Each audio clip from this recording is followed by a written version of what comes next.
Today I'm going to be showing you how to make a Hypertufa. A Hypertufa is a really cool pot for flowers, herbs, succulents. It's basically a concrete form of a pot of your choosing.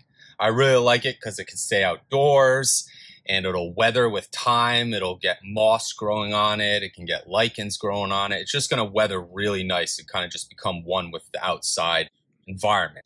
So to get started, I'm going to put all this in the description so you can just enjoy the video, take it in for what it is, and then in the description I'll list everything and the procedure on how to make these. The general principle I'm using is 1.5 parts peat moss, 1.5 parts perlite, and 1 part Portland cement.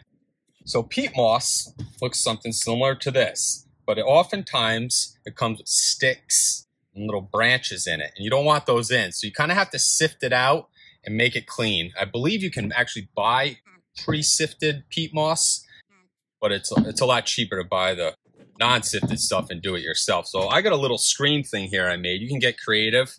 And basically I'm just going to dump my peat moss into the screen and I'm going to shake it through. And as you can see, it's starting to go through and it's making a nice, very fine mixture. So there you can see, we've got some wonderful peat moss. This stuff is extra chunky, so I'm actually going to put it into a bigger hold sifter first, and then I'll filter it through. And you can see what's left is a bunch of chunks and stick. I'll kind of use my hands and smush it down.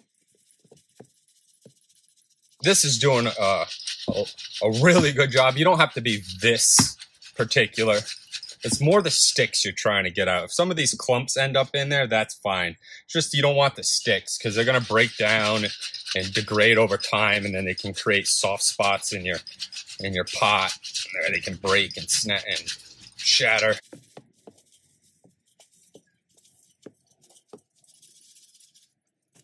Now I have my sifted peat moss, very nice consistency. Next thing I'll add is my perlite. It's going to be the same amount, so this container I'm using, I'm just going to do the same amount of peat moss. I did 2 of these. You can use perlite or you can use vermiculite. They both make different types of pots. The perlite's a little bit thicker and bigger than the vermiculite, so you'll have a little bit larger deviations in the pot than you would with the smooth form of the vermiculite because it's so fine.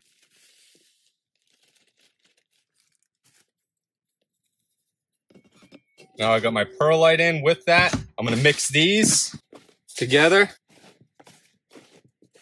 The cement will be the last thing I mix in because it's heavy, so it's harder to mix. So I can get a nice, good uniform mix with this lightweight peat moss and perlite before I get to the Portland cement. So there's one mix. Now I'm going to add some fiberglass shards. Basically just thin fiberglass. And what this does is it'll actually just give the concrete a little bit of support and rigidity. Kind of like how they use rebar and concrete pouring foundations, things like that. This fiberglass shreds will give it a little extra strength. So I'm just sprinkling some in, about a handful, and now I'll mix it up in this. Again, why I don't want the cement in, because it's much easier to mix all this stuff very uniformly before I add the cement. Very lightweight. Now I got my mixture. Now I'm going to add my Portland cement. So now this is only 1 to 1.5, so I'm only going to do 1 and a quarter of this bowl to meet necessary ratio. But you can tell Portland cement, it's almost like clay. It's just, there's nothing in it, no rocks, very soft. So it works really good for these Hypertufas. I've never done one with the other cement, but with the rocks and pebbles, it's just not recommended. This stuff's nice and easy to work with. Now that I got my cement in there, this is my final mixture. Very fun task to do with kids. It's not a precise measurement. If you're off a little bit, it's okay. Fun to mix, fun to make. kids will love making these pots with you. It's like playing with Play-Doh. Find any sticks that got through, pull them out. So now I got my Hypertufa mix. Now what I'd recommend, hard to predict how much you need for your pot. So I always make extra. You can see here I have some that I've already mixed. I'm gonna take this, dump it in. I can tell that I didn't mix it up on the bottom there, so I'll go through again. But now I have way more than I'm actually gonna need. This might be a little overkill. I will be making a bunch, but for you, it's nice to have extra so that when you get in the process, you don't want to start building your pot and then almost get done and realize you don't have any mixture left and have to stop what you're doing and go make more. So if you have a little more, you can mix it and it doesn't go bad. So if you don't use it, you can always store it till next time or find a smaller pot and reuse up the rest of it. So now that I have my big mixture, I'm gonna dump a little bit more. This is gonna be my mixing bin. So I'm gonna dump some in here. I'm gonna dump about half in there. I'm gonna set this aside for later. And now I have my mixing bin. Now that everything's ready to go, all I gotta do is add water. But before I do that, I'm gonna get my pot ready. So this is one of my favorite pots. It's a clamshell pot. Makes a really nice form. It's cardboard, so it's bendy. When you're thinking of pots, the flexibility of the pot is important. You want one that's flexible because this is going to form hard like concrete. So if it has a little play, it'll be easier to get out. If you use a hard, rigid porcelain or ceramic pot, you can do it, but there's a greater chance of it snapping or breaking both pots and trying to get it out because as the concrete expands, it might not slip out as nicely. Where this, I can kind of flex the edges and dump it right out when I'm done. So you got your pot, whatever you choose. Now you just need to line it with some plastic. This is just thin painter's plastic from Home Depot or Lowe's. I cut a much bigger section than I need. And I kind of just push it down in. Don't worry about getting it perfect. The plastic is bent over itself. It's bunched up. That's fine. Basically, what it will do is just create creases and ridges on the outside of your pot that will give it some really cool characteristics. So I got my pot lined. You're going to need a cork. And the cork I'm going to put at the bottom, and then I'm going to fill around with the concrete mix. And then when it's all said and done, and it's cured and dried, I'll be able to pop the cork out, and that will leave me a drain hole for my plants. Depending on the size of the pot, you can do multiple corks. This size pot, it's about 12 inches by 12 inches. I'm just going to do one in the center where there was an existing one. So there you can see I put my cork in on top of the plastic, and I'm ready to start forming.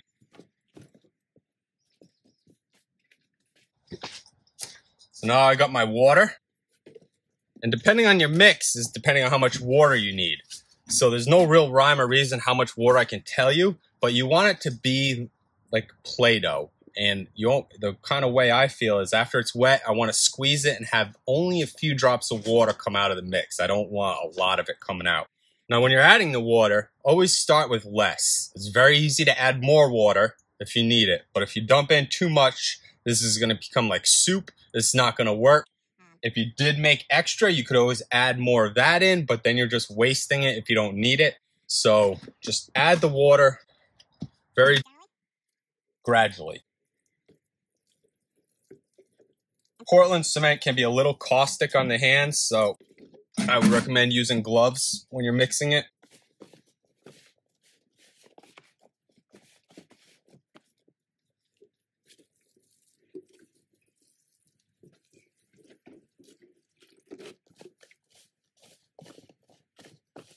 Make sure you really get at the bottom. That's where a lot of the dry mixture will sit. You want to make sure it's all uniformly moist and at the same consistency.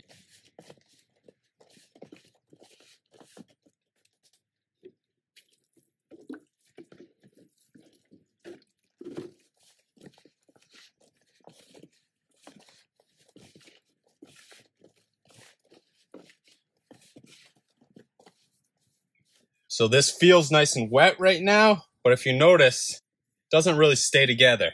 It's not going to work. It needs more water.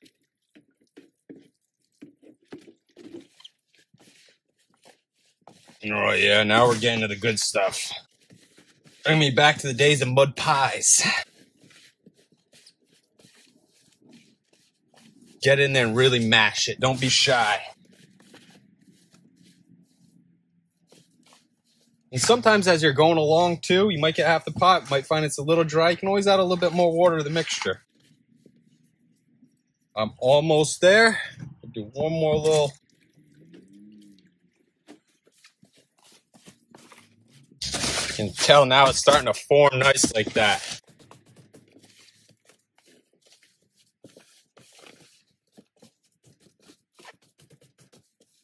All right, I think we're good.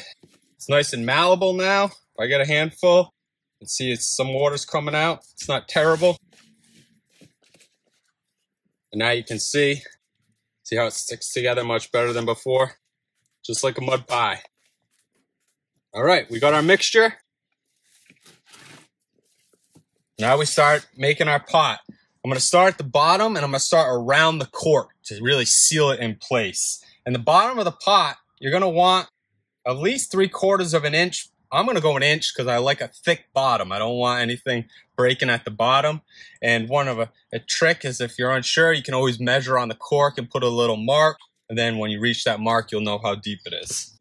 I just start taking it. I'm gonna just start putting it in. And what I'll do is I'll just mash it down. You can see how nice and easy this stuff forms. I'm about almost all the way up to the top of my cork. Got my nice base. Now I start building the walls. And I'll always just work the pot and always work towards me. I'm just pushing this right against the walls, the pot. I'm not going to go all the way up top. I'm going to go around, kind of go up at the same height, making sure that I'm staying about an inch thick all the way around, the bottom and the sides.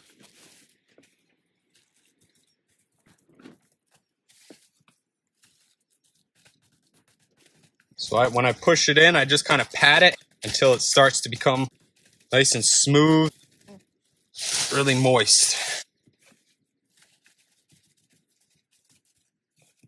Being a clamshell, going at least an inch thick on the sides because some of these indent and where the ridges poke in, I want to make sure that's thick enough. But the outside, I'll have this beautiful clamshell in and out design all the way around.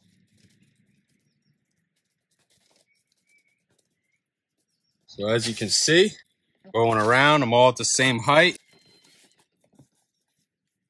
And rather than trying to use a little bit, pushing it, I like to get a nice handful.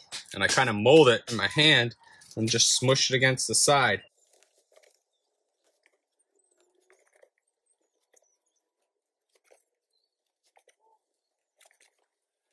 As any pieces fall in, you can just pat them into the mixture and they'll kind of just become part of it.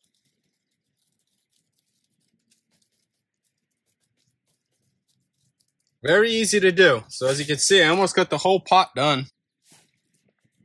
Just going around patting it, making sure you really want all that concrete to fill in any air gaps. So by patting it, you're really kind of working out any air gaps that might be in there. And you can tell if you know you got the right moisture, there's no water built up here. If you have a lot of water built up down here, it's too much. If that's the case, try to get it out with some paper towels. And next time, don't add as much water. Or if you had extra mix, you can kind of add that in to absorb the water. And I've ran out of mix. So like I was saying, good thing I have extra. Scoop another handful in here. And really, it's just for my top. All right, now when we're getting to the top's very important. You want a nice thick rim on the top. If you were to just come up like this, that's not gonna look right. It's gonna be a thin rim at the top and it's gonna snap or break. So you want a nice fat rim and you're gonna do it kind of just like you would pie crust. I'm gonna take little pieces and I'm gonna hold the bottom and then tap with my hand. I'm gonna make it nice and snug with the outside of the pot. And I'll just go around, kind of like with the pie crust. Not that I'm a baker, but that's what people tell me. So if you look at this edge right here, that's what it should look like. And then over here is before I get to it. Nice easy way is you can roll it kind of like a hot dog instead of a burger patty like we were doing before, something long and skinny. And then it'll fit right nicely here. And no point in rushing. You typically have at least 30 minutes, not 45, before this mixture starts being harder to work with.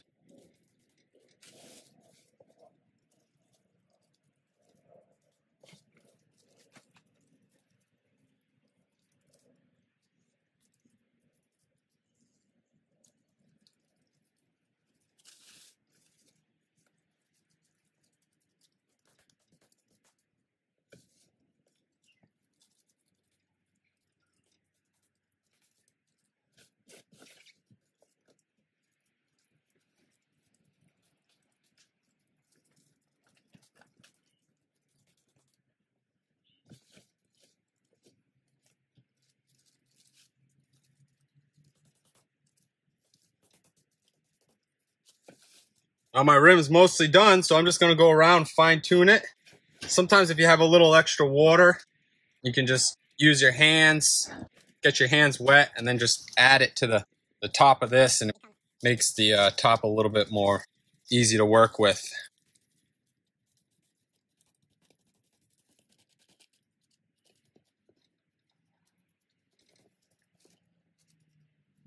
And it's okay if the pot's not perfect around the rim. We're humans. It's not designed to be perfect. And honestly, once things start growing, you won't even see the rim. But you do want it at least an inch thick. That way, if you pick it up by the rim or somebody steps into it, it's going to be nice and strong or resist any breakage.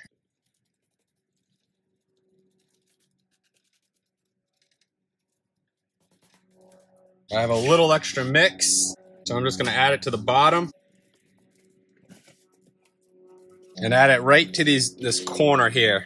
This is oftentimes a spot that lacks because people fill up the top and then they just slap the side on. It gets thin around there.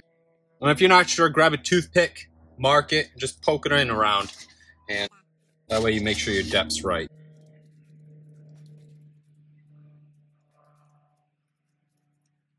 Now it looks good. There's a Hypertufa. Not bad.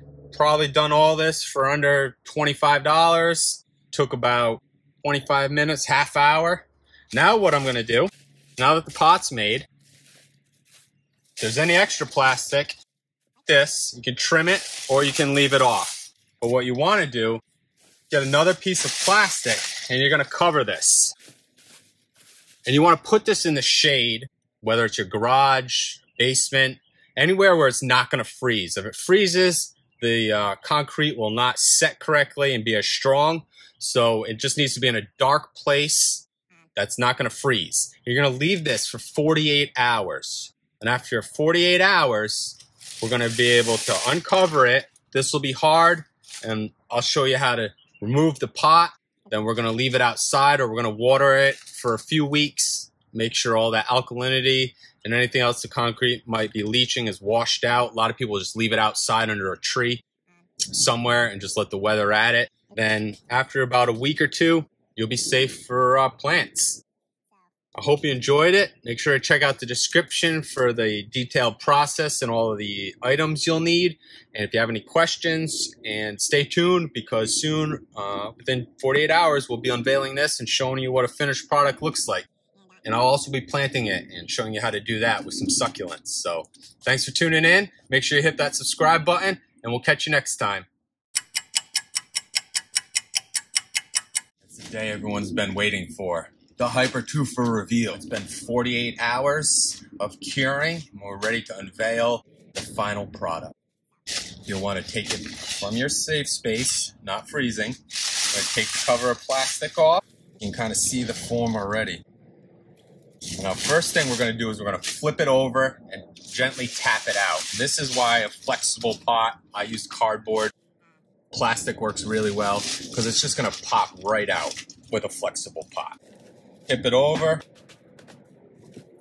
There you go. That's our mold. Now you can see you got the plastic all around it. I'm going to flip it back the right way. I'm going to gently peel the plastic away from the pot. And this is what I was saying. Don't worry about making the plastic perfect, because as you can see as I peel it, wherever it was bunched up right here, it's going to give it some cool little designs. So every pot is going to be like a snowflake. It's going to be a little bit different.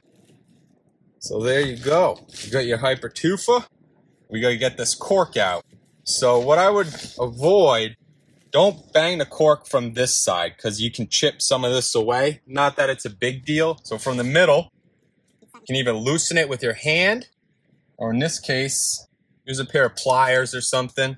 And you're going to want to twist the cork. You're not just going to want to pull it out. Remember, it's kind of in that concrete. So by twisting it, you're going to loosen it up, and then it should be able to peel right out.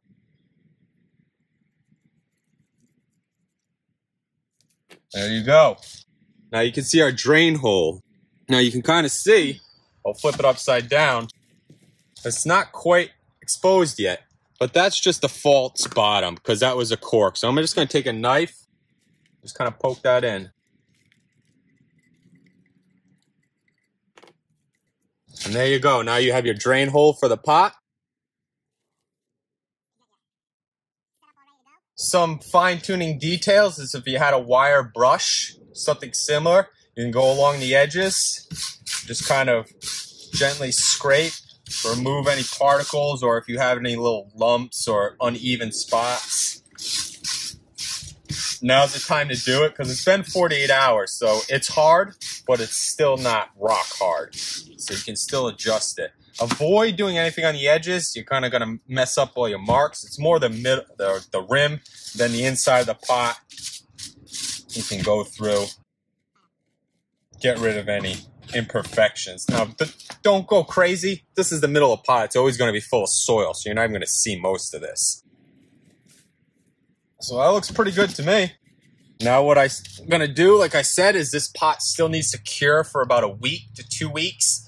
And what that does is all the, the chemicals and things in concrete, the alkalinity can leach out. So what I do is you can either leave it outside under a tree, let Mother Nature rain on it, or if you want to expedite the process, you could just use a hose or a water can and kind of basically soak it every day. And that's going to leach out any contaminants that could, mess up your plants. So we're going to do this, and then in about a week or two, we'll plant it. I'm going to do some succulents in here. I'll show you a pretty cool thing, how to really stretch some succulents and basically make a nice planter with it. But you can do herbs, work really well in this, all sorts of different things.